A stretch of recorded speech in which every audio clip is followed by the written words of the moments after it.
I am Donika. And I am Myra, and this is the Black Women Healing Podcast. A space to discuss mental wellness. A space to dive into soul care and vulnerability.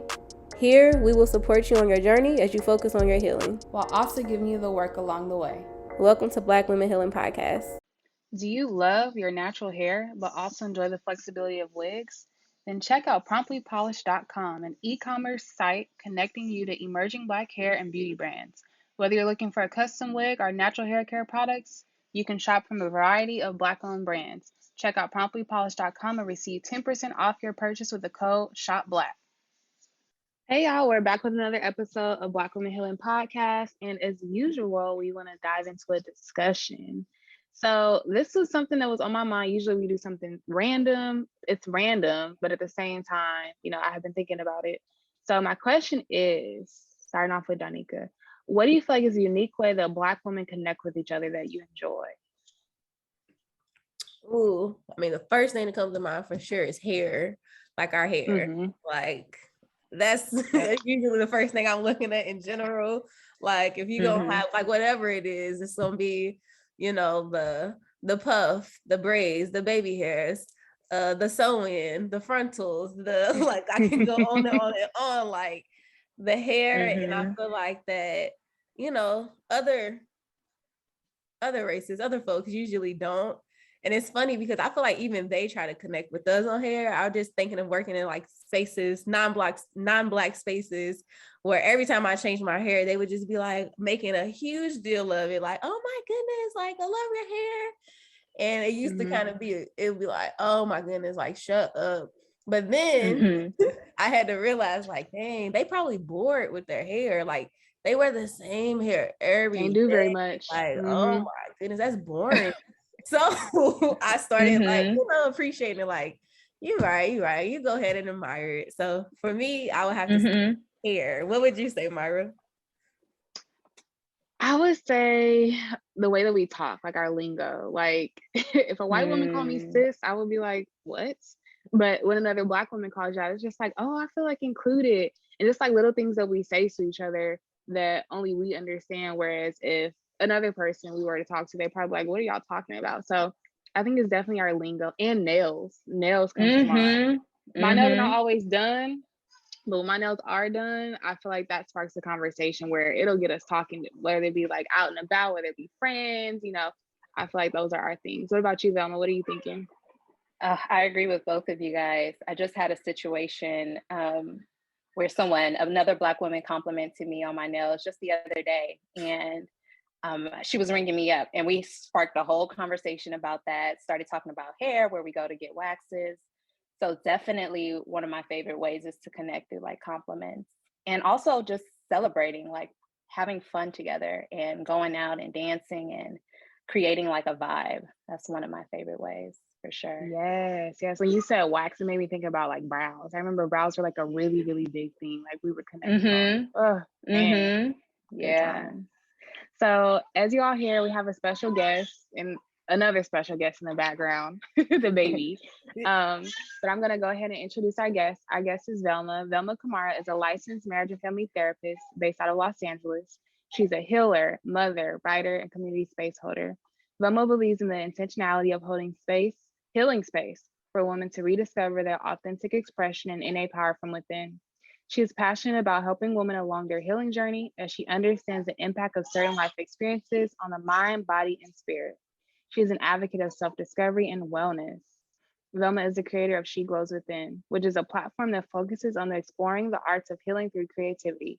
She believes that the glow, which we all desire to know, can only be found within. A part of her purpose is to express this awareness through embodiment and community. Okay, Velma, this bio was great. So before we jump in, you got to share a little bit more about She Glows Within. Yeah, well, first of all, thank you both for having me here. And She Glows Within is always just, I never really fully have the words to describe it. So I'm just going to tell you a little bit about how it was birthed, and that will kind of give you an idea of what my intention behind it is. So She Glows Within came about 2020. And during that time, I was going through what I call just a dark night. And outwardly, you would never guess that there was anything wrong. Of course, I was functioning, you know, showing up and just doing the best that I could. But inside, I was going through just a space of just trying to find myself. And at that time, I was also going through just a heart opening, what I call like a heartbreak as well. So questioning my worth, trying to just kind of make sense of things. And what I found was that nothing on the outside externally was fulfilling me in the way that I needed it to fill me. And so I got led on a journey to kind of go within. And once I began to kind of go within myself, I began to kind of find bits of light. And I decided that, you know what, okay, it is here, it is within me. Let me find out how I can hold on to this. And so She Glows Within became like a practice of wellness, a practice of healing, a practice of really loving and showing up for myself. And then God led me to kind of just, you know, share my story and create an expression from it. And so that creative expression looks like me writing poetry. It looks like me telling my story. It looks like affirmation. It looks like, you know, just providing communities with the tools that I've learned that help me along my path and along my healing journey. So that is what She Glows Within is about. Yes, that is beautiful. Do you have your affirmation deck next to you? Maybe you can share, You because know you didn't even share what? about your deck. I think it'd be beautiful if you share one of your cards. Yeah. I ain't gonna let that Okay, just pass us by. yeah. Okay. Let's so this is my deck here. And my deck is centered around, again, you know, supporting Black women along their healing journey. So there's a couple of different themes: forgiveness, acceptance, self-love, power, purpose, and Black girl glow. So I'll pull a card from you guys today. Let's see what comes up. Okay. So the card is forgiveness. And it simply says, "Dear God, I'm sorry. Forgive me. Thank you. I love you." It's actually a Hawaiian prayer that is used for healing. And you can kind of apply that pressure, that prayer to self, to whatever kind of circumstance you're going through. Just a quick little 4 statements: I'm sorry, forgive me, thank you, I love you. Beautiful. Thank you for, I was not gonna let that pass us by. I had to make sure that you shared that. So as you all can tell, I have a little bit of a background with Velma. So we're coworkers, and so her cards, they sold out so fast I wasn't able to get a deck. But I was they just do about go to back and say, where tell. can we get them? They're, are you gonna put them back up? I am in the process of just reventing it a little bit. So it's gonna be She Glows Within Affirmation 2.0. So I'll definitely keep you guys posted on when that release happens, but I am working on it. Nice. Limited Okay. edition, So right? yes, we need that. So Yeah. I think today is going to be a little bit different in that we invited Velma on to have a conversation about friendships, friendship breakups, and she does come from a therapy background, but we kind of just want to have a conversation, like a girl talk type of thing. So I'm gonna hand it over to Danica to kick us off. Okay. So, I mean, I think that we don't talk about friendship breakups as much. And, usually it's geared toward these romantic relationships. So in general, what are some thoughts you have about navigating moving forward after the ending of a friendship, whether this ending was good or bad or neutral or whatever? Yeah. So I do have a lot of different thoughts on that. On one hand, as you mentioned, it's not really talked about a lot. So I think that friendship breakups could be really challenging in that sense, because a lot of times we don't know how to process the feelings that come from that. There's not really space, I think, that's held, or representation that's out there on what that looks like. So on one hand, I think that's challenging, right? You're left with maybe feeling all of these different emotions, and then maybe possibly having to kind of dismiss it or not acknowledge it. On the other hand of that, I do, however, think that it's normal. There's going to be endings within relationships at times as we grow and as we evolve. And it doesn't necessarily mean that we did anything bad, or that we should hold any kind of guilt towards it.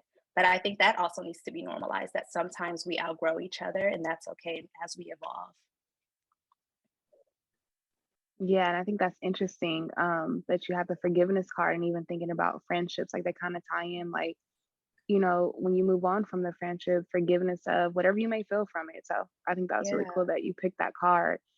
You know, like we said, friendship endings or breakups or whatever you want to call it are not talked about enough.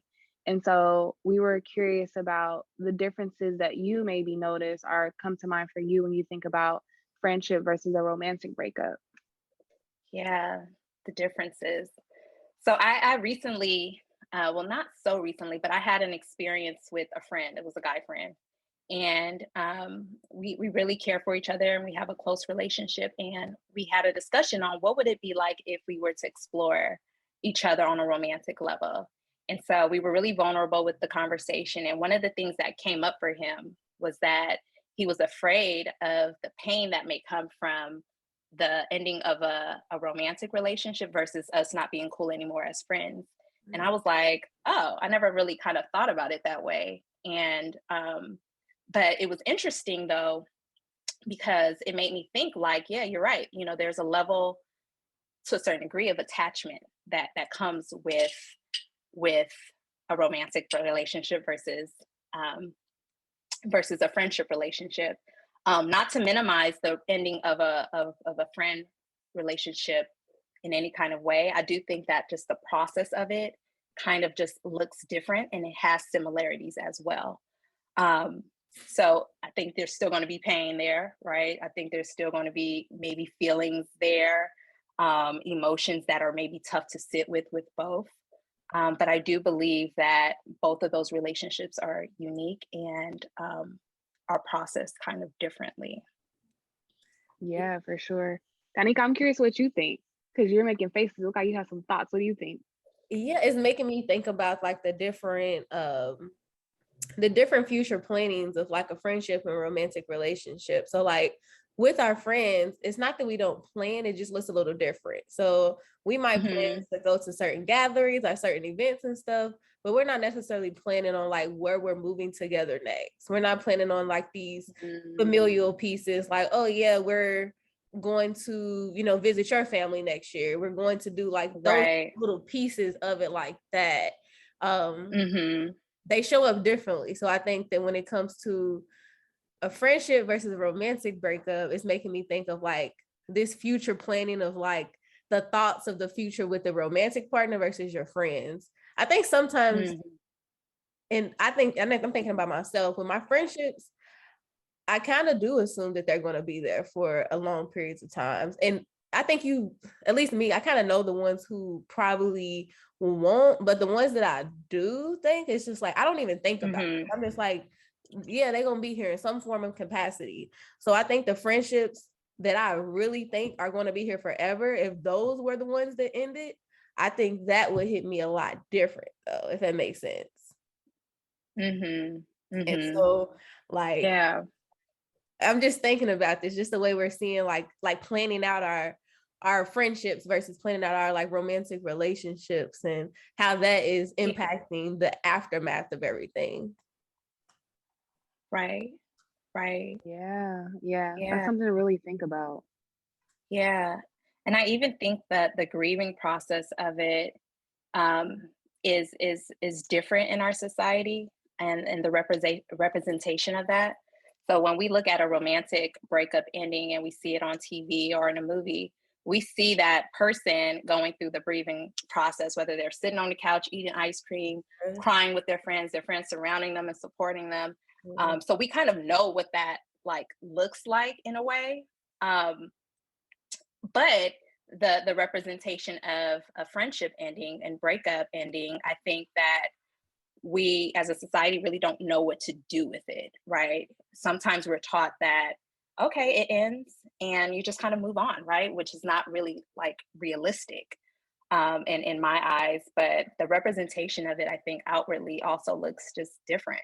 And we don't necessarily hold space for the other, the friendship one.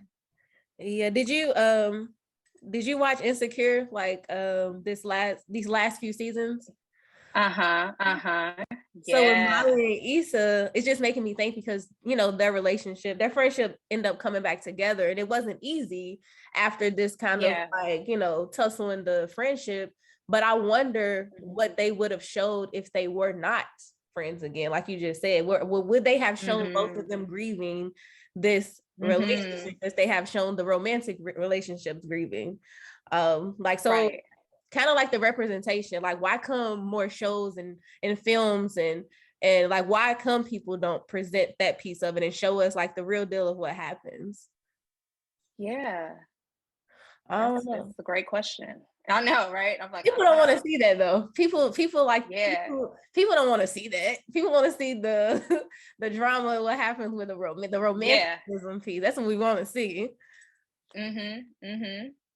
Yeah, I agree. I think that was a good example. You know, the show, because they really they explored it. They started to explore, you know, friendship and the dynamics of when things potentially end. So I think that was great.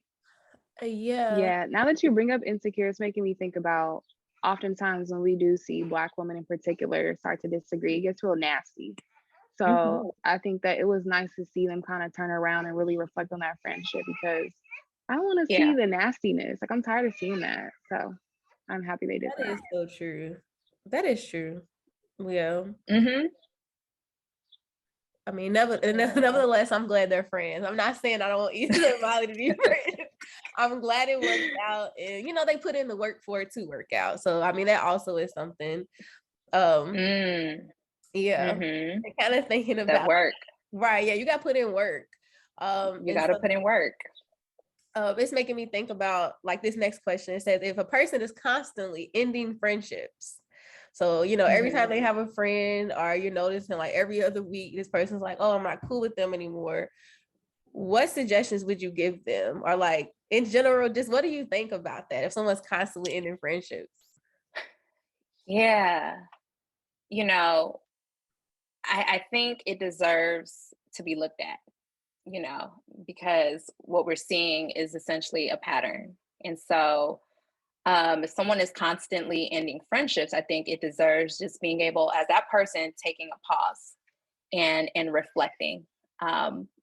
What's going on here? You know, how am I showing up in this relationship?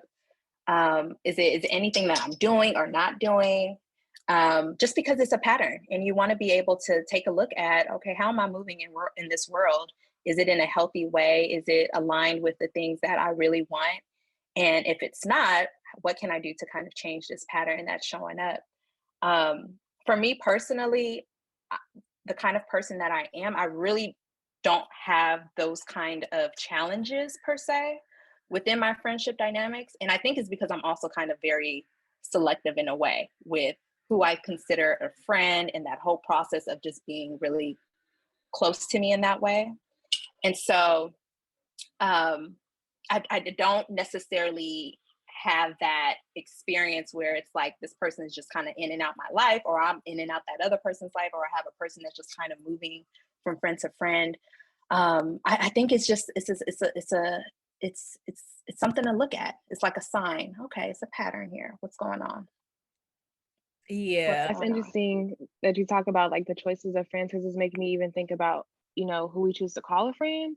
And I don't know if you two are familiar with the levels of friendship in Arabic. So there's like this friendship pyramid, and it's really interesting. I suggest everyone kind of take a look at it, because it really breaks down like, you know, who should be close to you and how you consider them close to you. So it even starts at the bottom, like colleague. And then it goes up to the top, like a soulmate, best friend. So I really suggest like folks really look at that and consider how you look at your friends based off of that. It's really cool. What's it called again? Like the levels of friendship in Arabic. So if you type that in Google but hit images, it's a whole little pyramid. It's really cool. I like that. Yeah, because it's really levels to this. And people don't think about that. Yeah, I think I'm a person who I typically will call people my friend, but I think, like you said, it's still levels. So I might say you're my friend, but it's different. I can't explain it. So like, because otherwise, I mean, technically, like you don't have to have like this super, super close relationship to be considered a friend, in my opinion, but it's like the definition of that friendship, right? That's my friend I like to go out to eat with. Right. Yeah. That's my friend. That's my friend who I know, you know, we watch our favorite show together, right? This is that's the connection of the friendship. But it doesn't Yeah. mean that, like, again, like this long-term type of friendship, this person I see in this close, intimate way. And I think too, just not knowing what to call those people. If not friend, what, if I'm like, oh, that's just a colleague, or that's just a work friend, sometimes it doesn't suffice enough for me either, of just like where to put a person. So but yeah, going back to what you were saying, Velma, about being selective of your friendships. So I think that is important, of like, if you're more selective, then it's probably lesser chance than that these friendships end as quickly, or if you're being more selective, it makes sense. Yeah, yeah. And I like what you said there too, as far as just identifying the kind of connections that you have and where to kind of place them. And with that, you could kind of have a bit of boundaries even for yourself too, with knowing that with this friend, maybe I can't necessarily go to this friend about this. And just because this person may not have the capacity to maybe fully support me in the way that I need it. So I'm saving myself a little bit from any potential disappointments or any potential me feeling some kind of way, because I'm going to this friend from something that maybe they won't be fully able to support me with. So really being able to identify in groups, I think, your friends. Yeah. Yeah, absolutely. um so I'm thinking of like this piece of, and I don't know if y'all have ever had to do this, but let's say that you're friends with someone and you notice that you're not getting what you need out of the friendship. And so you have to mold that friendship into what you're wanting. So what that means is you might have to communicate with them like, hey, I don't think you come over enough, right? You don't really hang out with me enough. This is something that I feel like that I want from the friendship. And then you give them the space to show up or not show up, right? So have y'all ever did that to any of y'all friendships? And I can openly share this. Is my cousin Jeffrey that we had on. She's also like one of my best friends, I would say. And so with her, my issue was you only show up when you want to. And so I had to tell her, you have to show up when I ask you to also. And, in other spaces, just checking on me. It can't be just, oh, it's been 3 months have passed and like, here I am. Like, we don't have to talk to you every day. But it feels unfair to me that you just show up when you want to. And I understand we have things going on, but still communicate that with me also. It could be like, I don't have the space to show up. But if that's not the case, I expect for you to put a little bit more effort into the relationship if it matters to you. And that's how I broke it down. So if it matters to you, do it. If it doesn't, that's okay. We're still family. So definitely that was uncomfortable, but it's something that I had to do. What about you, Velma? Yeah, I feel like I've communicated before if, I felt maybe I wasn't receiving from that relationship. And usually for me, it starts off like, I miss you or something like that. And then communicating about, the distance. Oh, we haven't seen one another in a while and we haven't really connected. And then that kind of sparks a conversation on like what's been going on in each of our lives. And okay, so what does that look like moving forward? Are we going to kind of like put effort in to set up a date to link up, to catch up with one another? Or is it really just maybe not a priority for both of us? And usually when I've communicated in that way, things have transpired to both of us being able to kind of connect and meet with one another.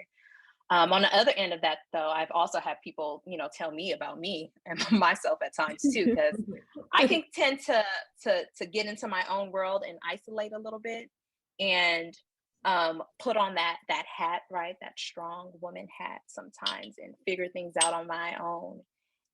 But I've had friends like really sit me down, like, no, I'm here for you. I'm here to support you. Like, stop isolating and doing your own thing, and lean on us at times as well. So it's always good to have that reminder. Yeah, absolutely. Yeah, I think that the communication and friendships are really important. And I think many times though, when ending and breaking up these friendships, many times we don't say anything. They just fizzle off. We're not like, hey, I'm breaking up my friendship with you. I don't want to be your friend. And a lot of times it's just like I came to you, I told you what I need from this friendship. You're not doing it, so I'm backing off a lot of times. It's not this conversation and like this huge like deal. And then we're not doing like breakup parties with our other friends if we break up with a friend and all of that. Like it becomes on the background. And I think that's another reason why like we don't talk about it as much. Right. Going to the next question. Wait, no, I have a question for you though. Do you feel like we should have more of a, because when you break up with someone, you have conversations ongoing. Like this is something that you need to work on, and then you have a conversation about breaking up with them. Do you feel like that should be something that happens in friendships? So like you should have a conversation like, this is coming to an end because blah blah blah. It makes me feel awkward immediately, girl. It makes me feel like I don't want to have that conversation. I don't at all. Like I just can't even imagine me actually sitting with somebody like one of my friends and being like, this is the end of us. It just feels awkward. Like I don't know. But I do think we could check in with each other more, like as friends. Like if we do have a friendship breakup, like why are we not checking in with our friends and be like, hey, I know you and so are not cool anymore. How are you doing with that? I don't feel like we do that enough. We just move along and act like, that's true. This person never existed. And so I think we can support each other. Me personally, I'm not gonna lie, I don't know if I want to have like these sit down conversations with my friends if we like not friends anymore. But maybe that's an issue. Maybe that is an issue. I just had to ask because I have thought about like, why don't we do that? Because I'm thinking about some of my friendships where, I've told them about, the issue, and they've carried on as if nothing has happened. And so I just kind of just stopped talking to them. Rather than like, maybe I should actually like tell them like, I didn't reply to your happy birthday text because X, Y, and Z thing, as opposed to just being like red. So I think I kind of want to challenge myself to do that because I don't know. I just think of it as like when you're friends with someone, you have to tell them their fuck ups. And that's just, what I do with my friends. I try to call them out and I challenge them to call me out too. But I feel like in those instances, I don't really call them out. So I don't know. Maybe I'm gonna do that. Yeah, I'm gonna start doing that. Oh yeah. That's a big challenge. I think I would, that's a big, you're like, I'm not doing that. It's just so uncomfortable. But I think it's necessary though, on so many different levels. As you mentioned that we kind of just tend to over externalize things when it comes to friendship breakups and on to the next type of thing. Like, okay, like that happened, it is what it is. That person did that. Bye, but yeah, I think that would be beautiful, Myra.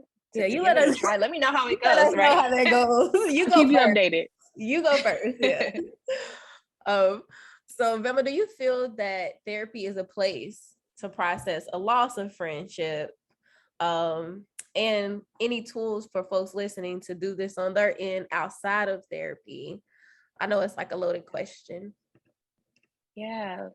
So the first question, to answer your first question, yes, I do think that therapy is a really necessary and appropriate container to process friendship breakup. First of all, because you're just in a non-biased place, right? And you have an opportunity to talk about what hurts and the pain of that. I know sometimes within our friendships, our family relationships, we tell our family member maybe, oh, this person did this to me, we're no longer friends, or whatever the case may be. Our family member or friend is going to maybe try to minimize that pain a little bit, like, okay, you didn't need them anyway, type of thing, like good for you type of thing. And it's not coming from ill intent, but it's just coming from a place to make us feel better in that moment oftentimes. But with therapy, I like to look at it as not a place to run away from your pain, but a place to invite the pain in. Whatever grief that you may be experiencing because of that loss, let's talk about it. Let's talk about how you're upset and angry. Let's talk about how you actually miss this person and that you're sad. Let's normalize and validate your experience and what you're feeling in that moment so that you can heal and move on and find acceptance with whatever is going on. So that's my take of why I think therapy would be essential. Even though we don't really talk about it like that in therapy, I just see there's so many benefits from it. And then secondly, just tools for people to practice on their own. Again, sitting with yourself. So that can look like journaling, talking about what hurts, why do I feel upset about this situation? What is causing me to feel angry? Talk about why you're sad, just having that safe space within yourself to just process what you're experiencing. Again, a loss, it comes with that grief process. A lot of time it comes with a lot of complex emotions that maybe don't even make sense. Journaling it out is a great way to express and provide yourself with that outlet. And then I would say even caring for yourself after, it's still a loss. You're still dealing with a lot of heavy emotions. So just being patient with yourself too, and providing yourself with self-care, being a friend to yourself in that moment, really, really, really pouring in. And then affirmations. I love affirmations. So, Of course. Yeah, start calling the friendships that you want in, start, declaring the state that you want to be in, affirm yourself as often as you can. Yes. Thank you for those, Velma. Any takeaways for our listeners as we wrap up? Takeaways. Yeah. Anything. Yeah. I want to just say that, for anyone who may be experiencing a friendship breakup or a loss, that you're first not alone, that it's okay that you may be feeling sad or upset about whatever it is that is going on, and allow yourself to be with those emotions and validate your experience. I see you, I hear you. And then, being open to new beginnings, being open to calling in, the friendships that you really desire in your life, and being really embracive of that, I think is my last bit of takeaway. I love this discussion though. We loved having you, and we want to thank you so much for even joining us on your Sunday. Thank you both for having me. This was awesome. It's my first podcast, by the way, too. So the first of many, I'm sure. Oh, thank you. Thank you both.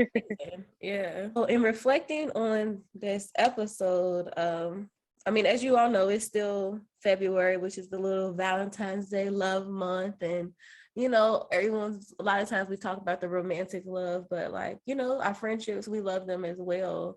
But unfortunately, friendships do end, and it's okay.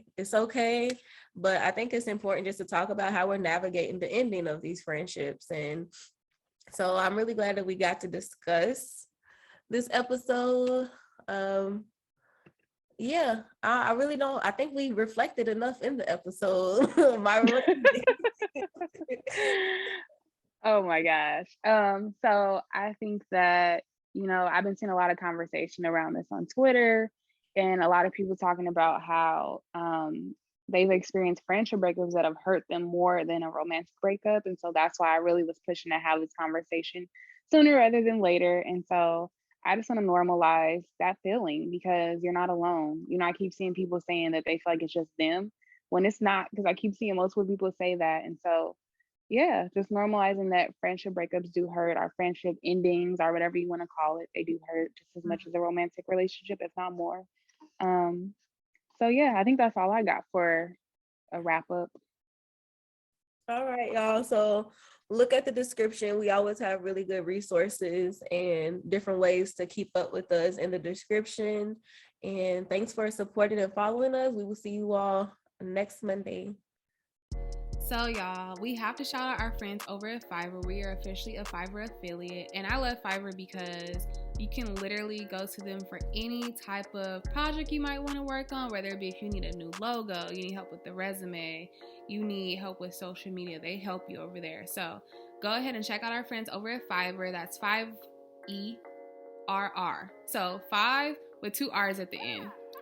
So go ahead and check them out with the link in our bio and tell them that we sent you.